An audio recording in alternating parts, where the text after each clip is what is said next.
আজকের রেসিপি হচ্ছে সহজভাবে চিকেন তেহেরি। এই তেহেরিটা রান্না করা হয়েছে বাসমতি চাল দিয়ে। আপনি চাইলে যে কোনো চাল দিয়ে তেহেরিটা রান্না করতে পারেন, আবার চাইলে রেগুলার ভাত রান্না করার চালটা একটু চিকন হলে ওইটা দিয়েও তেহেরিটা রান্না করা যাবে। যেহেতু তেহেরি রান্নাটা সহজ, আজকের রেসিপি ভালো লাগবে সবার কাছে। তেহেরি রান্নার জন্য আমরা এখানে 2 কাপ বাসমতি চাল নিয়েছি। তারপরে এই চালটাকে পর্যাপ্ত পরিমাণের পানি দিয়ে ভিজিয়ে রাখছি। একইভাবে রেগুলার ভাত রান্নার চালটা চিকন হলে ওইটা দিয়েও আপনি সেমভাবে রান্না করে নিতে পারেন।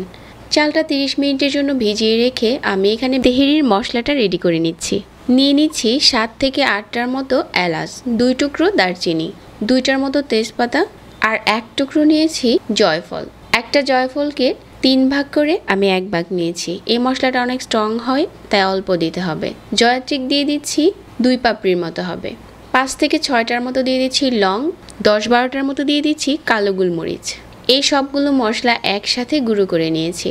আপনি চাইলে পাটায় পিষেও গুঁড়ো করতে পারেন। মশলাটা যখন রেডি করা হয়ে গেছে, এদিকে আমাদের চালটাও ভালো করে ভিজে গেছে।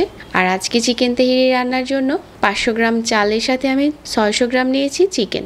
তেহেরি রান্নার জন্য চুলায় প্যান বসিয়ে এখানে আমি 3 টেবিল চামচ দিয়ে দিচ্ছি রান্নার রেগুলার তেল। তেলটা যার যার পছন্দ অনুযায়ী চাইলে কম বেশি করতে পারেন, আবার চাইলে এই তেহেরি সরিষার তেলেও রান্না করতে পারেন। 3টার মতো দিয়ে দিলাম পেঁয়াজ কুচি। পেঁয়াজটা যখন ভাজা হয়ে গেছে, তারপর এখানে 2 চা চামচ দিয়ে দিচ্ছি আদা বাটা আর 1.5 চা চামচ রসুন বাটা। আদা রসুনটা পেঁয়াজের সাথে কিছুক্ষণ ভেজে নিয়েছি। এখন দিয়ে দিচ্ছি তেহেরি মশলা আর 5-6টার মতো কাঁচামরিচ মাঝখান থেকে কেটে নিয়েছি যাতে জালটা বের হয়ে আসে। পরিমাণ মতো দিয়ে দিচ্ছি লবণ আর 2 টেবিল চামচ টক দই। এখন চিকেনটা দিয়ে দিলাম। সব কিছু একসাথে নেড়েচেড়ে মিশিয়ে নিচ্ছি। মশলার সাথে চিকেনটা ভালো করে মেশানো হয়ে গেলে ঢাকনা দিয়ে ঢেকে আমরা অল্প আঁচে এটা রান্না করে নিচ্ছি। তবে এই মাংসের মাঝে পানি দেওয়া যাবে না। মাংসতে যে পানিটা উঠবে ওইটা দিয়ে আমরা মাংসটাকে পুরোপুরি কষিয়ে নিয়েছি। মাংসটা যখন পুরোপুরি কষানো হয়ে গেছে, যে চালটা আমরা আগে থেকে ভিজিয়ে রেখেছিলাম, এখন এই চালটা পানি ঝরিয়ে দিয়ে দিচ্ছি।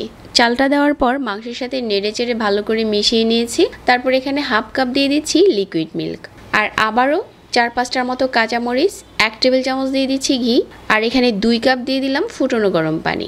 আমি এখানে টোটাল 2.5 কাপ লিকুইড দেওয়া হয়েছে, 1/2 কাপ লিকুইড মিল্ক আর 2 কাপ হচ্ছে পানি। 2 কাপ চালের সাথে পানির মাপটা এরকম 2.5 কাপই থাকবে।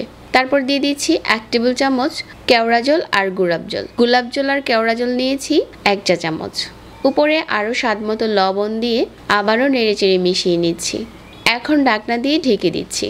যতক্ষণ না পানিটা শুকিয়ে যাচ্ছে ততক্ষণ জাল করে নিচ্ছি। পানিটা যখন শুকিয়ে গেছে, সব কিছু দেওয়ার পর ঢেকে দিয়েছি।